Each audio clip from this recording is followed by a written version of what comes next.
Hello, welcome. This is the third episode of the Stories of Awakening, and I'm super excited for our next guest. This is one of my favorite new people, a Lee triber from the Lee Harris tribe, one of the very wonderful people I've met over the last year and a half of working with Lee Harris.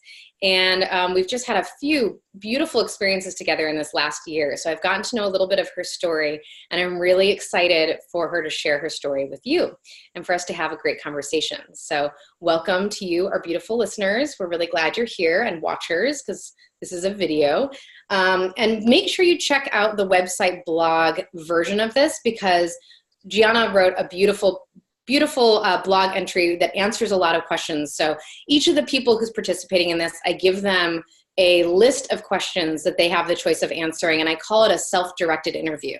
So in their preparation for this interview, for this conversation, they write down their own interview questions and answers, basically, based on this list. And I got to read over Gianna's, and they're beautiful. So the person with us today is Gianna Filice, and she is a mindfulness coach and energy guide.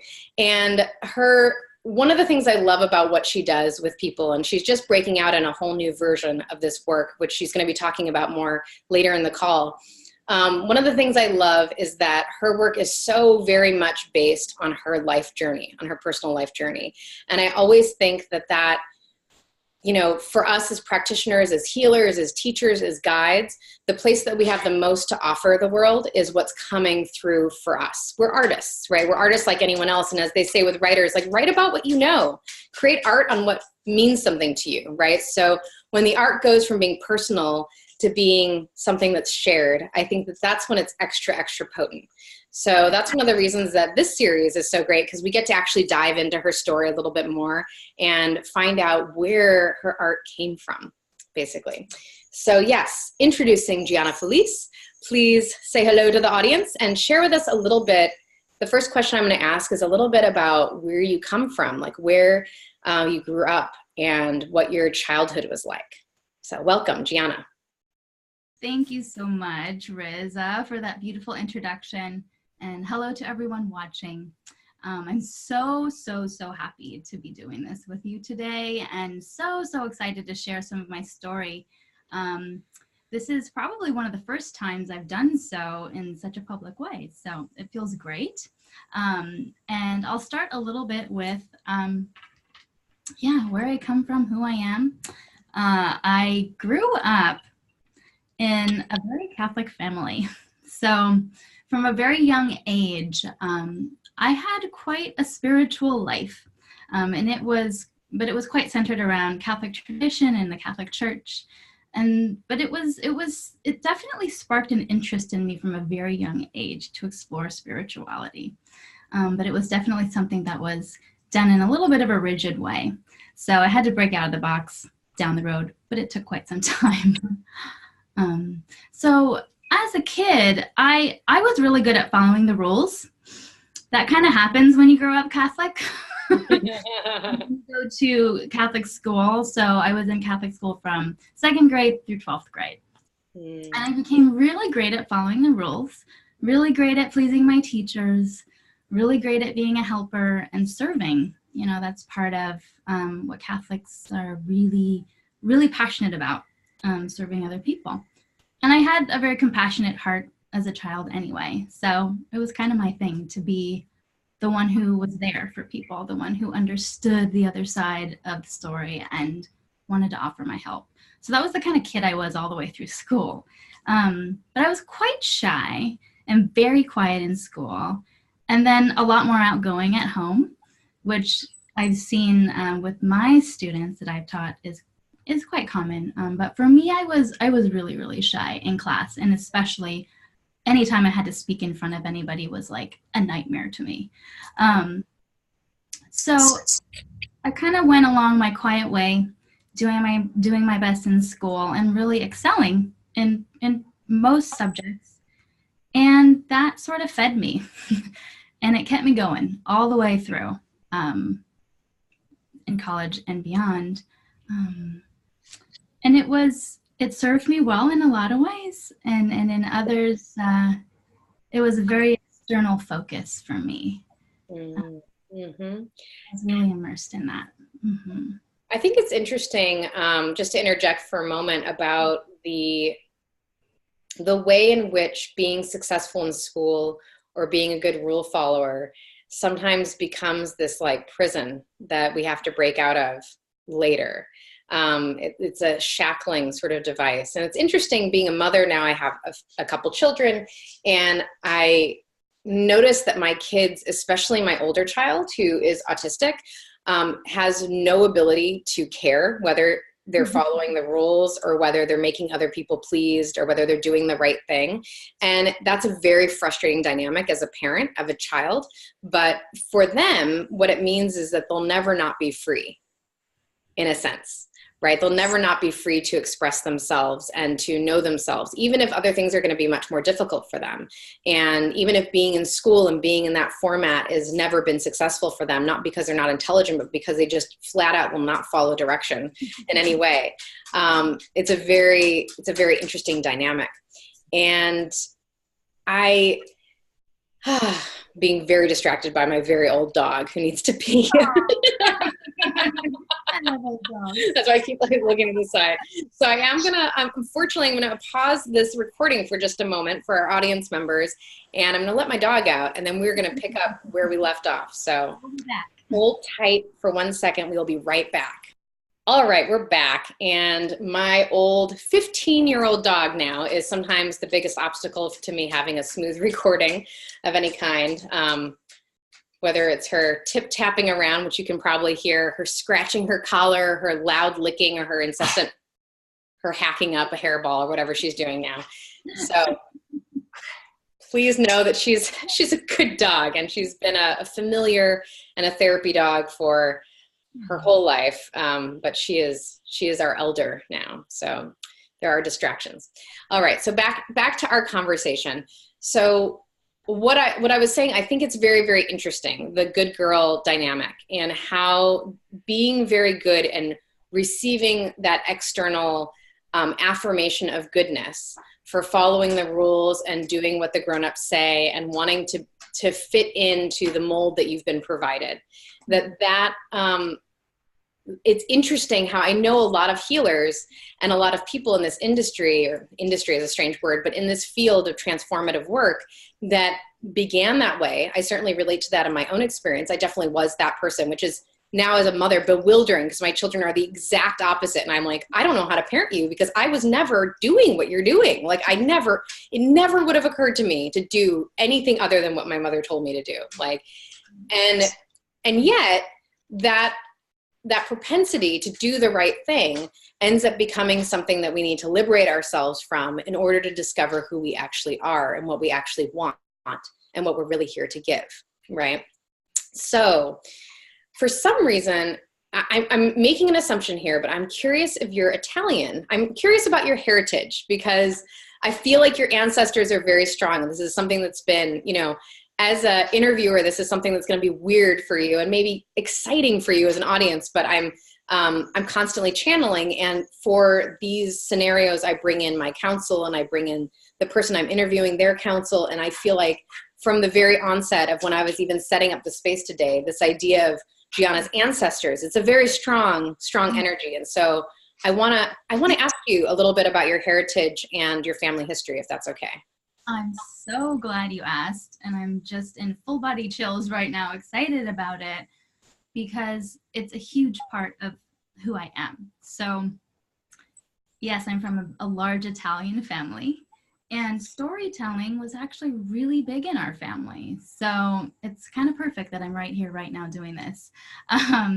My grandfather, my maternal grandfather, was a storyteller, and we would meet at their house. Him and my grandmother, who were married for many, many years, 60, 70 years possibly, till they died. So we would go to their house every Sunday for dinner, and we'd listen to my grandfather tell his stories, and we were always captivated. And usually it was my grandfather starting it, and then it would kind of go around the circle. Usually the kids were quiet listeners. So it was and then later when we got older, he really had to pull it out of us because we were so used to just sitting there listening and being in awe of their stories. And I thought, well, what do I have to say? So, but it was definitely part of our family's tradition to just tell stories. There was a lot of laughter around the stories. There was usually a lot of food around the story time. So food, storytelling, laughter, big family parties was a huge part of my upbringing. A very important part of my past, my present, and likely my future. So family was huge. And I would say as a kid, I was in big family parties like that, I was kind of an observer. So I'd be doing my own thing, kind of playing and watching all the adults, and kind of interested in how what they had to share, and kind of taking it all in. And now it took me many, many years to be an active participant in those types of settings with lots of people, lots of boisterous people. But now I love it. There were times where I was so introverted that it was almost scary to me to be there, and other times where I wished I had something to say. And so it's interesting to watch that progression in myself. My ancestors' very strong presence in my life. Yeah, I can see that. Well, it's very interesting, I think, in this formation of identity, because the word that comes up for me very strongly is tribe. That you came into a very strong tribe, a very strong formed culture. And so for someone who might be a little bit more shy or empathic or introverted, to be able to figure out what is my place in this tribe, right? Because tribe is all about structure and about, where's the power and how does it trickle down and who's in charge of what function, and I relate. It's interesting. Italian is the first foreign language I ever learned, but I come from a Chinese American family. So my mom is a first generation Chinese immigrant, and actually immigrated to Brazil and then came up here for college and married my dad. And my dad's family, I wasn't so much a part of that family, but my mom's family was what I understood of tribe. And so when you have a strong cultural heritage and maybe an immigrant background where that cultural heritage is held, and it's around food and it's around gathering, and there's structure, and each person has a place in that tribe, right? A part to play in that larger family structure. I can see that would have been really intimidating.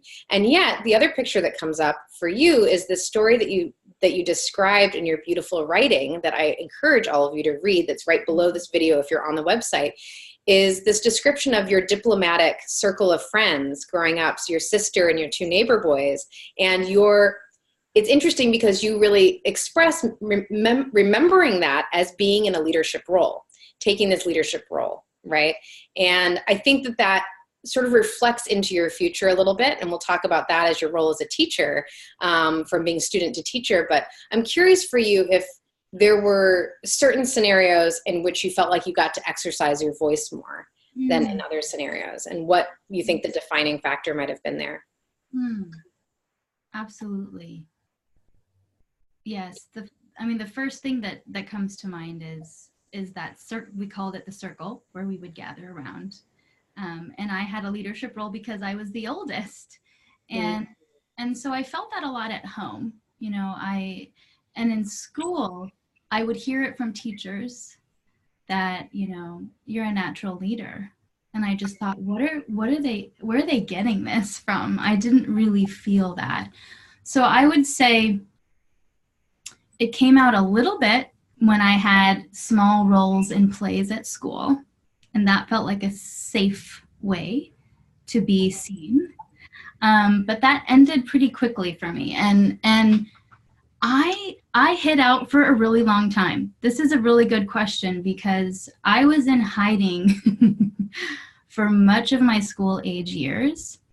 And the places where I felt safe being a leader were within my small groups of friends. People would come to me and I would be the listener and I would offer advice. And that's really where the leadership happened, as far as I could tell. And then, I was a trusted neighborhood babysitter, that sort of thing.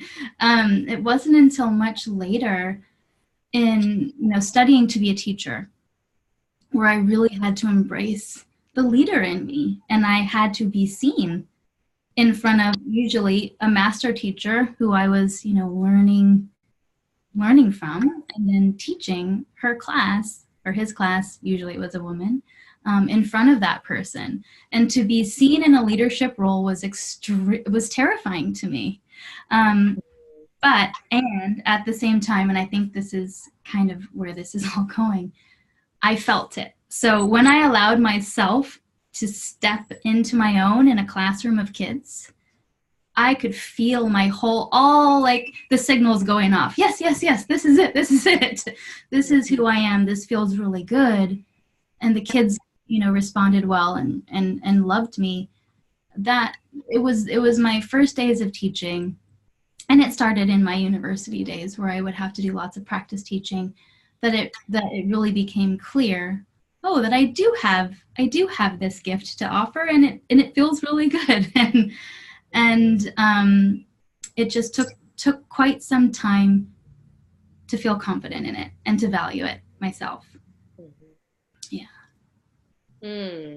That's interesting. The thing that's coming up for me is a lot around hierarchy of age. Age status. When you describe your grandfather as the storyteller and the family dynamic, and I sort of see these concentric circles of focus, right? And being one of the younger ones, you being sort of on the outside of the circle looking in at these concentric circles of seniority, and of voice in that. And the juxtaposition of you being seen and not necessarily wanting to be seen at school. Right.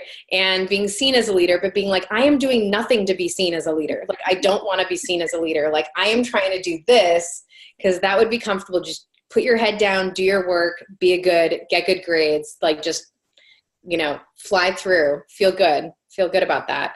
But then also this natural aptitude towards being a listener, towards being a teacher, towards being a guide. Right. And how those kind of the ways that we are unavoidable for us to exercise at some point in our youth. Right. And it's always so funny in retrospect to look back and be like, oh, of course I was going to be a guide and a teacher and a listener, because that is naturally what I do. That's naturally where I find myself. And that's naturally how people see me, even if I don't see myself that way. It's, of course, how I'm seen, right? And it's very hard to see ourselves in truth. We see ourselves through a distortion of our mind. And I think that that's sort of where this conversation is leading, because I'm so curious, from knowing you and from hearing some of your story and from reading your story, your journey with your mind and with the messages in your mind.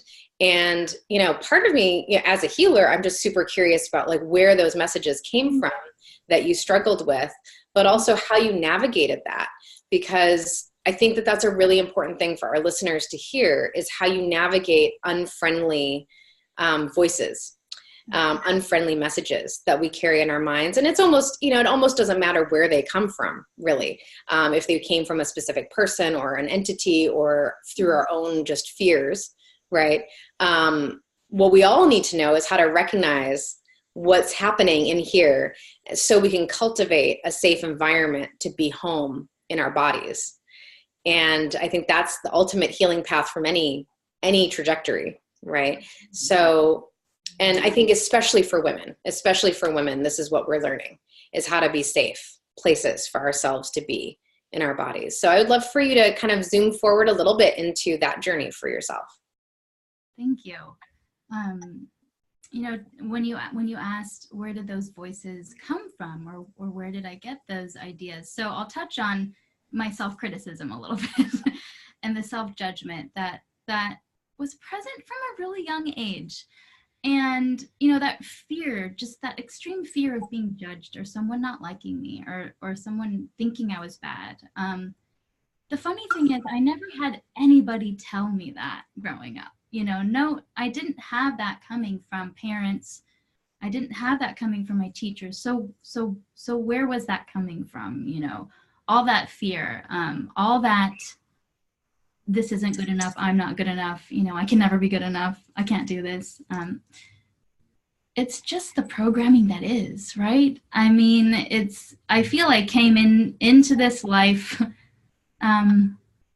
with a lot of it, really, it's kind of passed down through the generations, and programming that's been passed down through generations. And in my particular family, a lot of us tend toward people pleasing. A lot of us really want to make everybody feel good and everybody happy, and, you know, to our own detriment a lot of the time. So my family would be in agreement with me about that. And so I think a lot of it for me just came from never really knowing that I could turn inward kindly toward myself. It just wasn't really taught. We were taught to be there for other people and help other people. So when I started to look, when it became very clear to me how loud my self-judgment just got louder, louder, louder as I went through school. And eventually in my last years of college, it was so loud that it was debilitating. And I just never felt quite good enough. And while I had moments of confidence, and I had those moments of, I got this, the not good enough was always strong, was always louder in my mind. So I even dropped out of college for a short period of time just before earning my credential, because I thought, I'm no good at this. I'm not going to be a good teacher. I have to get out of this. And then I had to shame my way back in, because I ultimately knew that wasn't going to be the way to go. And then I went ahead and finished, and I got my teaching credential, and I thought, I'm not going to be good at this. I can't be a teacher. What am I going to do? And I really went through a long period of depression where I just wanted out. I just thought, this life is not for me. I cannot be successful in this world. I cannot figure this out the way other people seem to have figured it out. And what's wrong with me? I'm done. Like, I just really wanted to be done. So it was probably a good few months of wanting to die. And no one would have thought someone like me, could be in that position, because I grew up in such a loving family, such a close-knit family. I had everything I needed. You know, I did so well in school. I had friends. So how could it be that I ended up, in bed, living with my parents again after college? Not that that's a problem, but wanting to stay in bed every day, all day, not really wanting to do life because I thought I sucked at everything, like everything. So that was the first time where my inner turmoil became completely debilitating. And from there, it was a lot of confusion of what is this about? And again, not really knowing how to turn inward with kindness. And because most of the adults around me hadn't really learned that either, all we knew was for me to go get therapy, get on medication, right? So I could get back into feeling good again and live a happy life. And so that was a journey in itself of going through therapy, trying different medications, and having some really scary reactions to those medications that were really ultimately part of my awakening. And I'm very thankful for them. Isn't it interesting? Well, I can actually share. I can share about that, or I don't know if something else came up for you while I was sharing. Yeah. Well, I do want to go into your awakening process. Obviously, this is Stories of Awakening, and I do this a lot when we're having these conversations. I definitely want to go into your what I call them as breaks of reality, right? When we go through our breaks of reality and we sort of see through the veil, and I'm very interested in hearing how that went for you.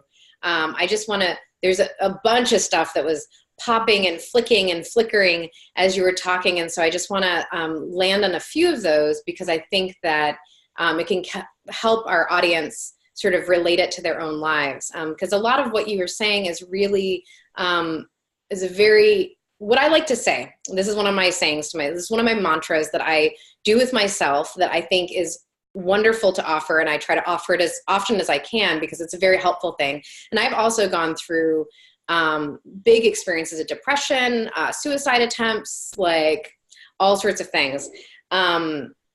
And so I really relate to that part of your story. And I know that it's very difficult for people to even believe, right, that one could get to that place of hopelessness or that place of just suffering, right, where we're just in this narrowing passageway of suffering, and all we want is to not be here anymore. That I think a lot of people who actually end up having breaks through reality into this other realm of being, to come back and to guide, go through that experience, because we've transcended in some ways, because it's a transcendence experience. One of the desires for death is to transcend this reality, right? And working in this way with people, we have to understand suffering, basically, is what it comes down to. So whenever I'm going through a really difficult experience, I say to myself, wow, I'm having a really human experience right now. Mm-hmm. Yes. Because one of the lies about suffering is that we're alone, right? That's one of the dark places in suffering, is that when you're suffering and you're feeling that I'm not good enough, I'm never going to be good enough, there's nothing I'm good enough at, I have no worthiness, right? There's no worthiness to my life. I'm not worth being here. I'm not worth the air I'm breathing, whatever it is. However deep we get, what happens is we feel like we're the only ones. Like, I am the worst person on the planet, right? It's this very weird sort of like shroud of illusion that can drop over someone who's in that place, who's feeling more and more and increasingly isolated, increasingly alone. But the irony of it is that those experiences of suffering are so very human. And that whatever you're experiencing, no matter how specific or how painful it seems and how isolated you feel in your community for feeling those things, there are people all around you that you may not know, right? But maybe you know as well. There are people all around you having the exact same experience, right? So it is such a human experience to feel those things. And one of my practices is a Tonglen practice, and I just like to offer this too, is that when you're having those kind of feelings, and when I'm having those kind of feelings, sometimes it helps me to go in, and to be like, what is this feeling? And try to like go into it.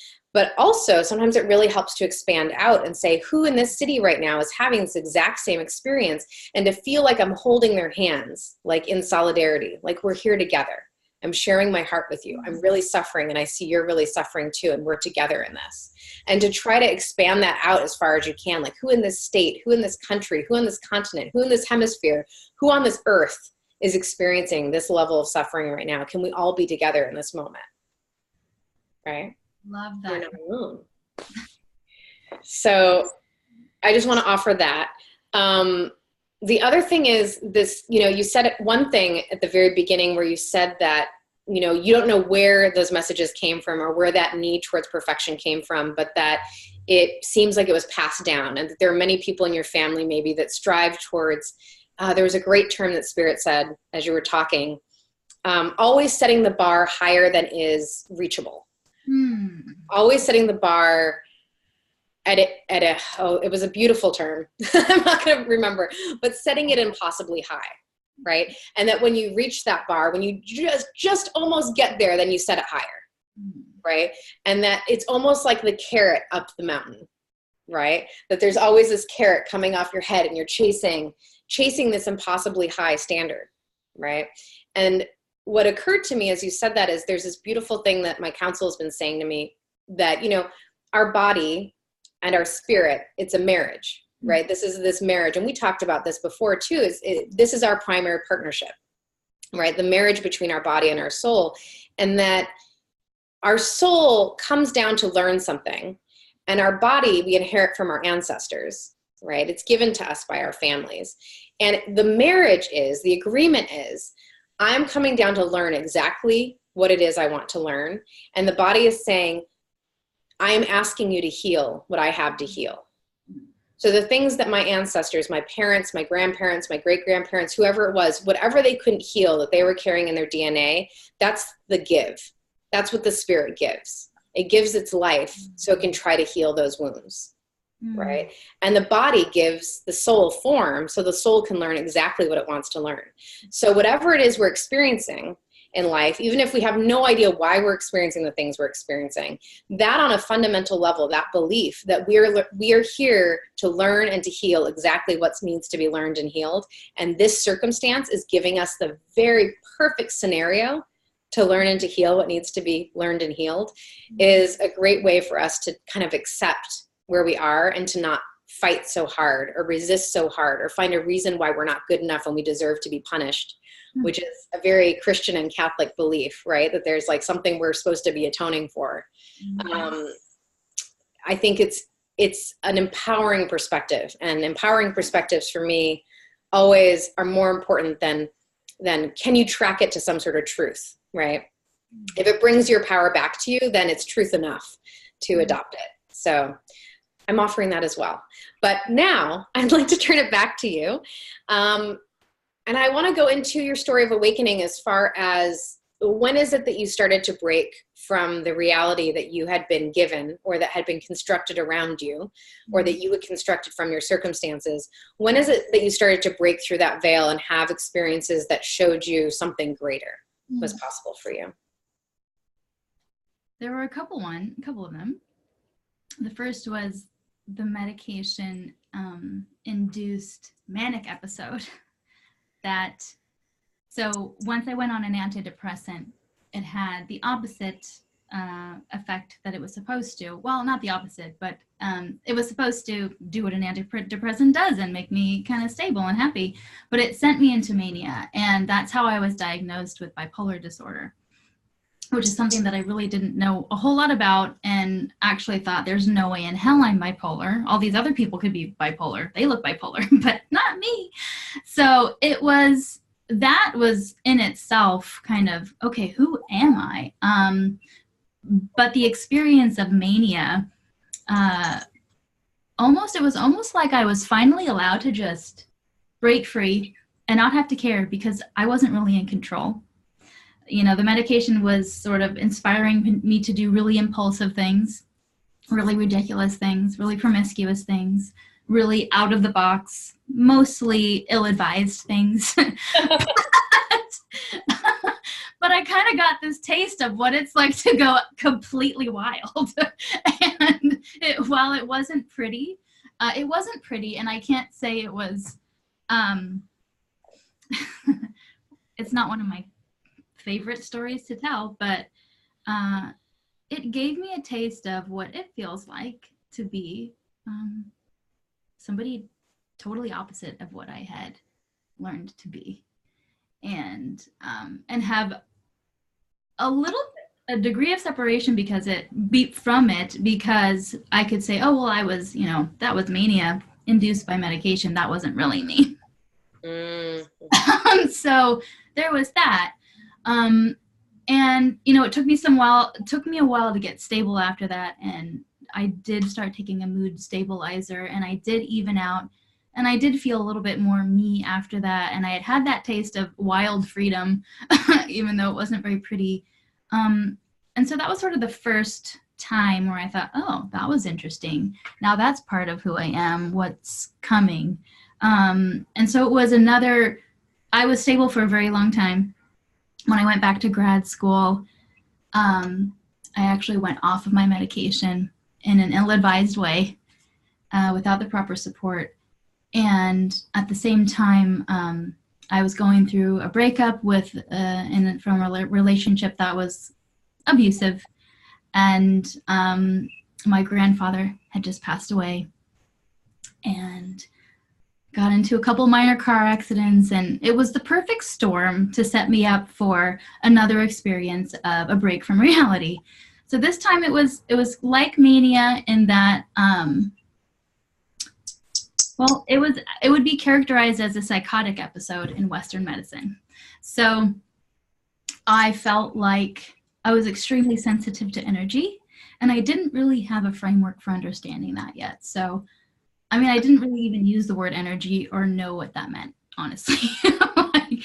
But I was feeling other people really strongly and the energy that they were carrying. And I started to put things together, and I thought I had all these superpowers, because this was very different from what I had allowed myself to experience previously in life. So I just thought I have these superpowers. I can sense, where I can sense someone's, basically I was feeling their energy. But I thought I was sensing, their level of enlightenment. So I started having all this disordered thinking around what I was sensing, because I really didn't have any support around it. And I felt like I was receiving messages from the universe.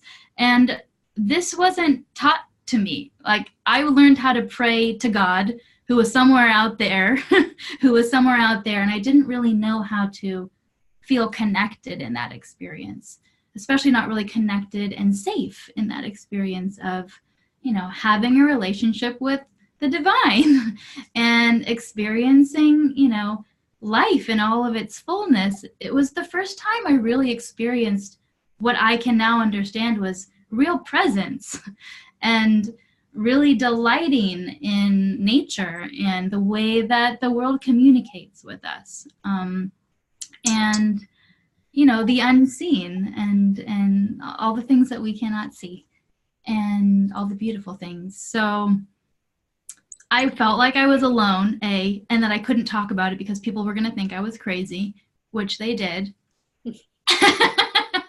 And but I do remember one experience quite vividly that I want to share, because I did share about it in the writing below, of just after my grandfather passed away, and I had not gone back on a medication yet.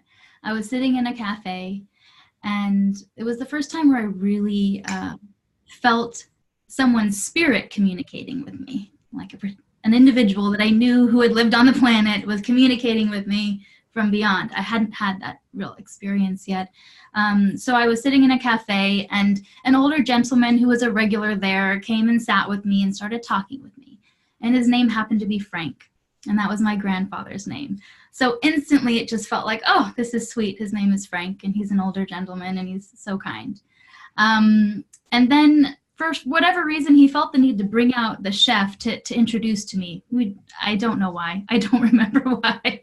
So he pulls the chef out to come meet me, and the chef's name happens to be Salvatore, and that was my grandfather's middle name.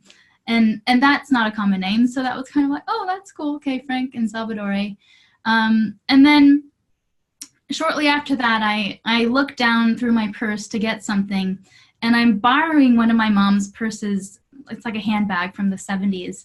And her name, she has one of those old school labels on it with her last name, Sorigliano. And it's very rare that I would be anywhere, near anything that would have my mom's name on it. It just happened to be in front of me. And I look down and I see Sorigliano, and that's my grandfather's last name, of course. So within a matter of a few minutes, his whole name was just spelled out for me. And I felt his presence so strongly, and it felt just like a very peaceful, loving, comforting moment during a really tumultuous time. And I thought, well, this feels nice, but I better not tell anybody because they'll think I'm crazy. They'll think I'm trying to communicate with the dead. And,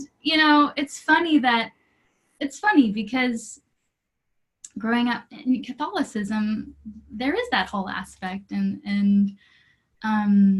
we pray to Jesus. And so why would it be weird that, I feel like I'm receiving a message from my grandfather? And it wasn't. And it was really all in my own head. It was my own disordered thinking around it that I thought I better not tell anybody. They're going to think I'm nuts. And so more and more things started happening like that. And I was open to them, but I sure as hell didn't talk to people about that. And eventually I did go back on medication and kind of found my way back to quote unquote normal living, and went back into teaching, finished grad school, and sort of put it in the back of my mind. It was something that I just really felt like I couldn't talk to very many people about.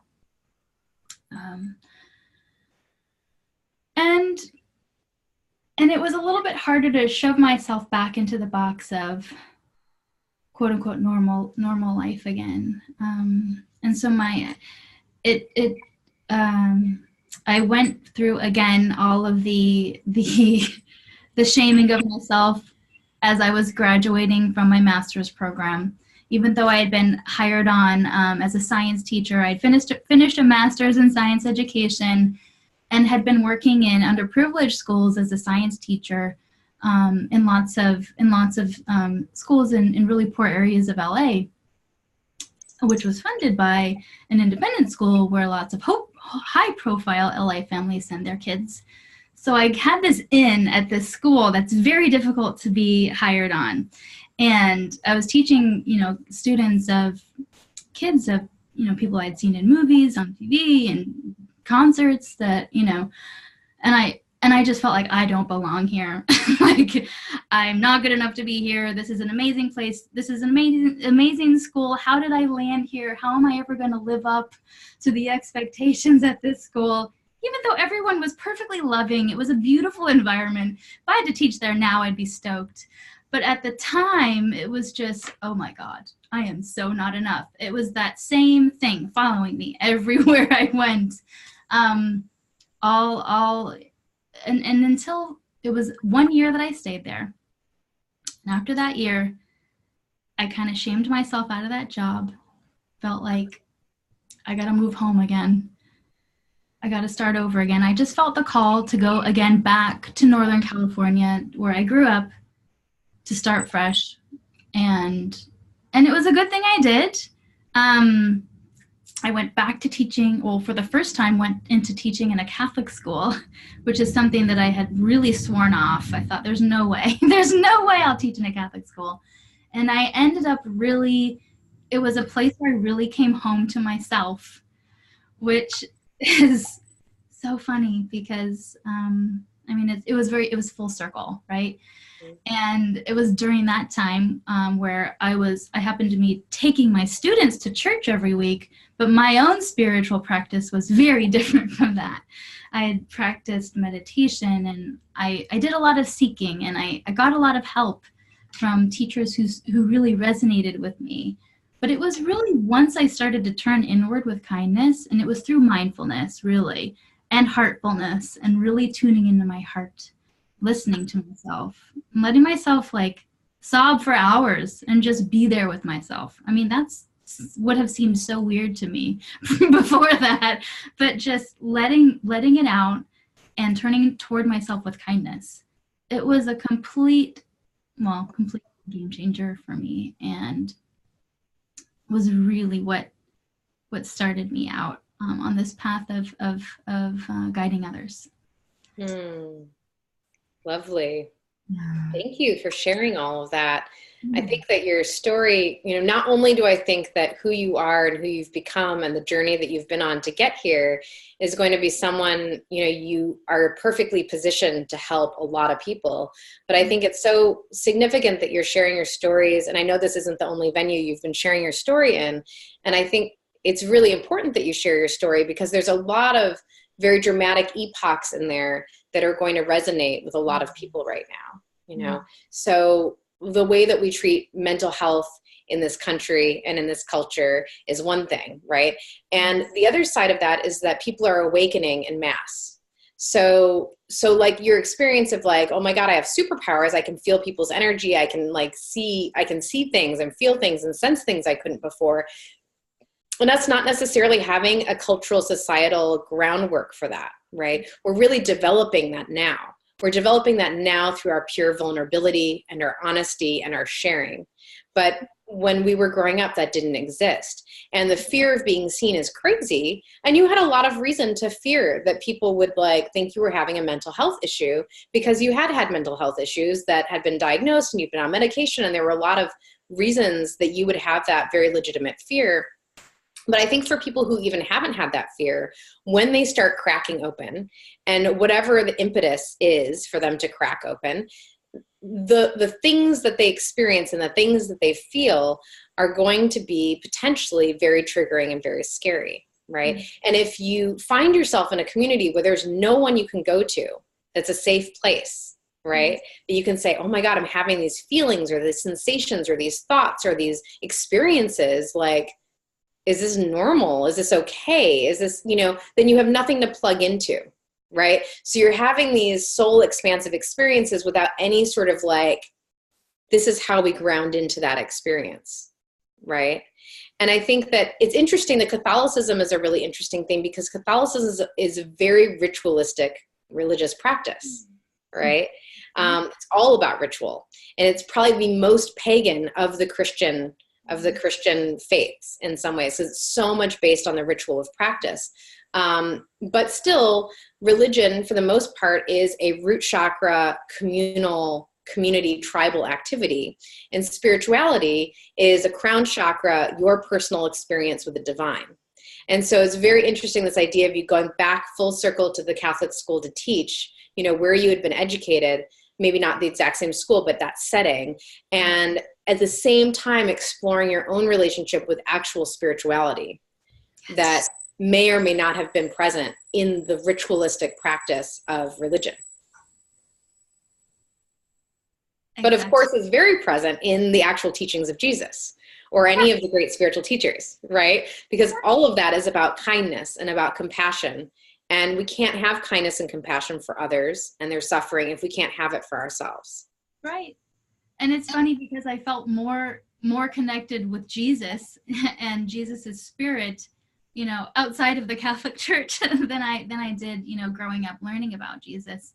So there was that there was a little bit of internal conflict for me as I was teaching in a Catholic school and really enjoying it. And I did really well there, and I loved the community, and also feeling like, oh, I wish I could bring more of this in. and ultimately I did bring mindfulness into the classroom, but there was some inner conflict over, am I being can I be my authentic self here? And I did my best. Yeah. Mm-hmm. Mm-hmm. That's wonderful. And I think that that's a road that we're all traversing now as a society, is how to be our authentic selves, how to have community around our experiences and around spirituality, and whether that fits within or outside of the church setting, and how the church might expand or contract to accommodate true selfhood.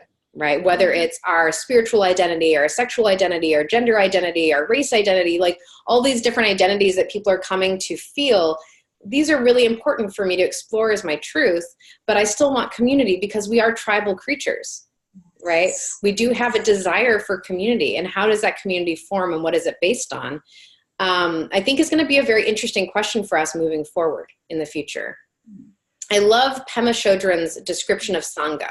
So in Buddhism, the Buddha puts out 3 jewels or 3 sort of keys to enlightenment. And one is the Buddha, or someone to aspire to, someone that inspires you, right? The second is the Dharma, or the teaching or the practice of spirituality. So whatever your practice is of introspection or compassion or heartfulness, mindfulness, whatever we do to care for ourselves and our connection, that's the Dharma. And the third is Sangha, which is the community. And I love that Pema Chodron's description of this is that this is not just any community. This doesn't even need to be the community of people practicing the same Dharma that you practice. Mm-hmm. This is community of self-responsible individuals. Mm-hmm. These are people that come together and are responsible for their own process. Mm-hmm. They're not making someone else responsible for their own process. That's not why they're in community. And like, woo, that's my definition of the kind of community I want to be a part of. Is people who are taking responsibility for their own spiritual journey. Because we're all on one, whether or not we use those terms or not. We're all on a seeker's path, or we're being called to a seeker's path, and we're like stomping our feet at the entrance to the path and saying, no fucking way, I'm not going to do it. Like one of those things is happening for everybody. And once you get on the seeker's path, there's no getting off of it. It's all learning. It's all learning that you're on the path. No matter how it goes. And so the one final thing before I turn it on to, okay, how does this translate to the work that you're doing and what you want to offer our community, and how this translates also into your future vision for yourself, I'm going to just say one last thing, one piece of insight, because I think that it's not only interesting in what I've received from listening to your story, but I think it's applicable to our audience, which is one of the through lines I hear in your story that I think is so beautiful is this call to center stage and this avoidance from center stage, right? So this consistent call, like, come stand in your light, come stand in your spotlight. And this, like, how much can I, like, edge around the perimeter of my spotlight and not be in my spotlight? And still this heart desire to show up and to be present. And I think that that's what that word you use, presence, you know, when you started going through your awakening process, that's when you became truly present, right? Which we can't be present if we're being held hostage by the thoughts in our mind, right? If the fear and anxiety and feelings of inadequacy and the need for perfectionism is holding us in a little cage in the mind, and we can't find our heart, if we can't connect with our heart and know how our heart is feeling, there's no way for us to be present in our present moment, which is center. That's center stage. And when I open a circuit and I call in the directions, that center place is so significant because it is this very moment. And if we can't arrive to this very moment, then we're just missing out on everything. Right? So I think that that is a beautiful message that is inherently imbued and baked into the bread of your life story thus far. And I'm sure is a big part of what you're going to offer to people and what people really, really need, you know, and there's so much in our life that takes us away from center stage.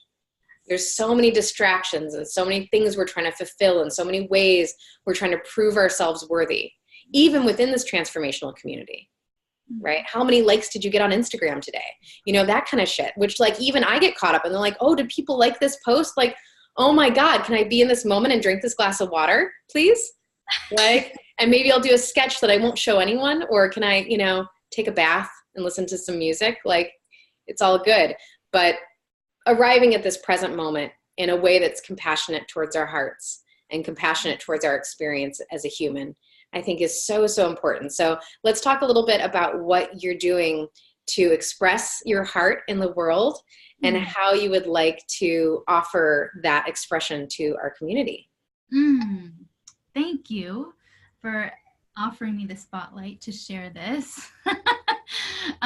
So because mindfulness has been, you know, mindfulness was really for me a journey into my heart. And so the word mindfulness can be misleading because really for me, it got me out of, as you described so beautifully, out of living in my mind and really present and able to show up for myself with kindness. And this is something that I've had to really work at, and it only gets better. And I love to meet people exactly where they are in this process, wherever they happen to be, whether they're just starting out, or maybe they've gotten into some sort of practice of checking in with themselves, some sort of self-care practice. I love to help people take care of themselves. It's a lesson that's hard learned for me, and it's something that I really enjoy guiding people in.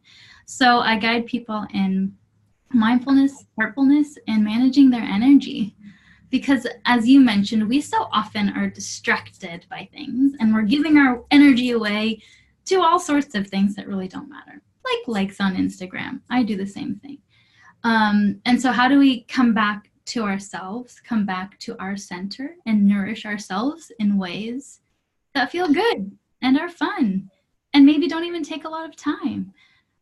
So I really like to offer people ways to check in with themselves that are really manageable, that don't have to take a ton of time initially. For me, it started with just a few minutes of meditation, a few minutes of checking in with my breath every day. Every day. I just made it an everyday thing.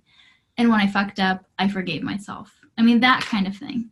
So I like to keep it so simple because our lives can be so jam-packed with so many things that how can we make a tiny bit of space to turn inward and connect with our hearts?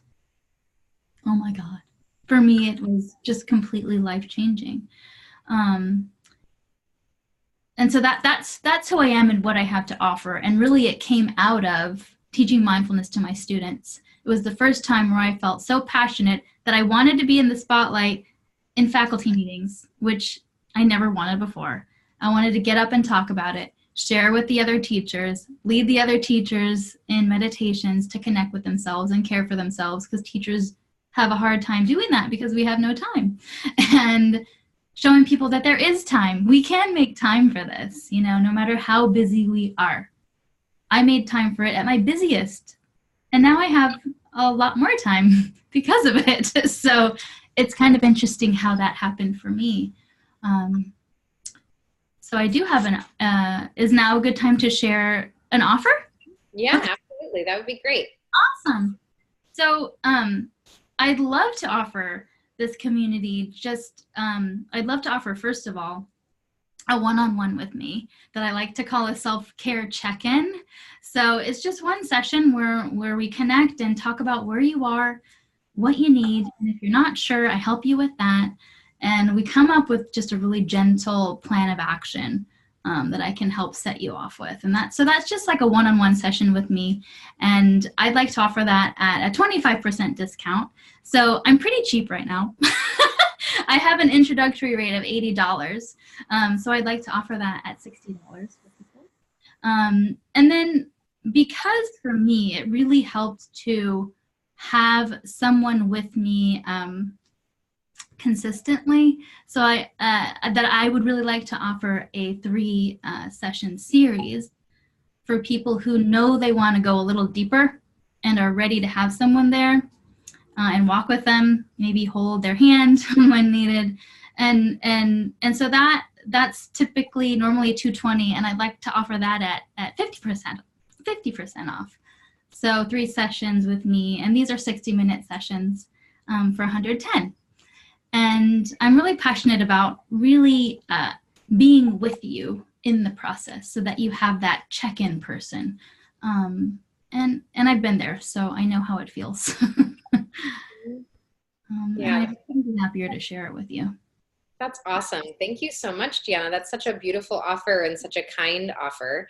And anyone would be lucky to be able to take advantage of that offer at this point, because you're kind of getting started in this new realm, right? And so to be able to offer that so affordably, I think that is a really kind gift. And I love that idea of the self-care check-in, that it's something that you can sort of check in with, how, make the time to even have a conversation with someone about what your self-care looks like and what ritual looks like for you, what your ability to be with your own process looks like. And to not be needing necessarily a guru or someone to be the intermediary, but someone just to say, here, I'm here to like hold your hand and like provide the space for you to figure out what your process with yourself wants to look like. I think that's really beautiful. The term heart coach came up as you were talking. I was like, heart coach, someone to coach you into your heart. I think that's really lovely.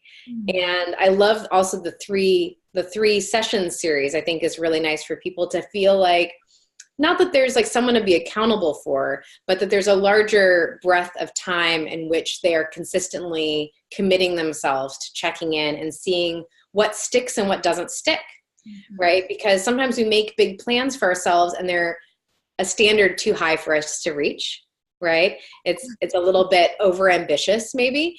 And we say, okay, maybe it wasn't logistically possible for me to meditate for an hour each day right out of the gate. And so then to get that second and third check-in and be like, okay, let's whittle it back and find what is manageable and what does feel helpful.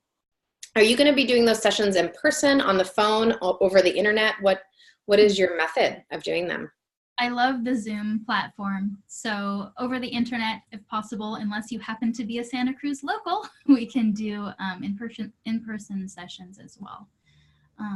So that's how I conduct them for right now. That's awesome. Yeah, I love Zoom. I love the video. It's amazing how present you can feel with people, even when you're a far distance away, just by having that visual effect. I feel like it's much more effective than phone sessions for me. I'm a very visual person, so that's helpful. That's awesome. Well, I will also be making your community an offering. So I'll be sending that to you so that you can post that. But I'm basically offering people a 3-month discount on Riz's Inner Circle, which is my monthly live call and Q&A. And also you get a meditation archive with that. So that would be one of my offers. And the other offer is going to be a discount to my foundation's class and kit. So I have a little kit and teaching that people get to start their own creative sacred space in their home. So learning how to create an altar and start a practice using that. So I'll give you all those details. We don't need to go in that now. I want to just finish up our time together today by taking a peek into the future and where you feel like your desires of living your most beautiful life and your most beautiful expression might be taking you into the future. I love this question, and it's traditionally been a really challenging one for me to answer, and now I'm so happy to be able to answer it. It feels so good that, I see myself speaking, and I see myself sharing my story, and maybe traveling to do that, and sharing stories of my mental illness and my mental health and the path through recovery, and now feeling like I'm thriving in life. I feel like these are stories that need to be shared and told, and I'm excited to tell them. And, this is not who I was, or this is what I've been hiding out from my whole life, right? So it's time. And I'm very excited for opportunities like this one to share more openly and hopefully help some people. So speaking, which is going to take a lot of courage, and I can do it. And gathering people together in community is something that I love to do. So I love one-on-one work as well. So kind of a mixture of gathering in community, working one-on-one with people, and really, I'm so excited for the people who are already showing up in my life, like you, Riza, and all of our soul magic connections, and so many people who have turned up to guide me or offer me something, and me them. I mean, that's really what I live for. I mean, that true connection, and of course to be outside doing that, even better. So nature adventures, I welcome those. and just being with my people, and I love my people, and there are lots of them showing up, and that just feels really good.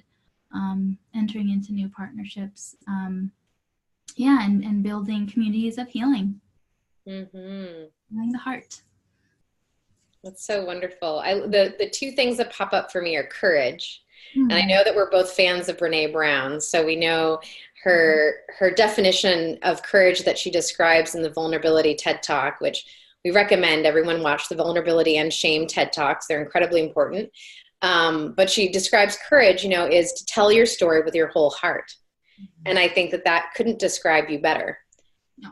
So your story is absolutely important, and it is what has been calling you. And it's the second thing is this feeling of from isolation to being completely held, right? That sort of juxtaposition of being in suffering and being so isolated and so alone and so, down, right? To living a life in which you're feeling like you're thriving and you're receiving all of these really heart-based connections that are affirming and supportive, right? And I think that is, Spirit always likes to say, or my counsel likes to say, whatever your struggle is, whatever your challenges are, that provides the raw ingredients for the medicine that you make for others. Right? So exactly what you've experienced is your medicine. Your experience is your medicine. Your healing process through that experience is your medicine. Your discovery is your medicine. And your willingness to share it openly and with your heart is so important. So thank you, Gianna, for being willing to participate in this project. We're so grateful to you and just really loved having this conversation. So thank you so much. You're so welcome. It was absolutely my pleasure. I enjoyed every minute, and I'm so happy to be part of your community and Riz's inner circle. It's amazing. Join it.